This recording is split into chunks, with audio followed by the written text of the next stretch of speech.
welcome back to Rosevine Cottage Girls. I'm Cheyenne. Today we are going to be making cultured buttermilk, and that is something that we always love to have in the back of our fridge. We use it for all of our cheeses and many of our other dairy products. So let's get started and I'm going to show you how to make it yourself.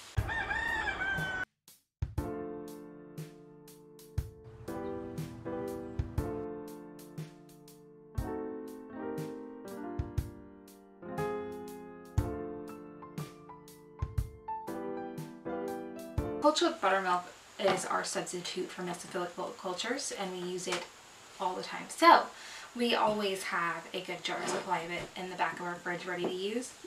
But for us, it's very easy to make. So we're going to stop really quick and show you how to make it before we go any further into our dairy videos.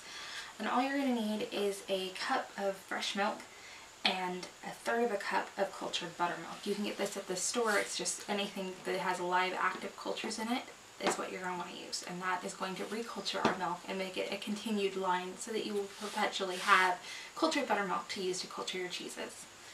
So we're just going to pour our milk carefully. The funnel would probably make this easier, but we're not going to use a funnel because I didn't grab one. And you can scale this up if you need to, depending on how much cheese you're planning on to make. I usually do this in a 1/2 gallon jar just so that we have quite a bit, because I make cheese several times a week.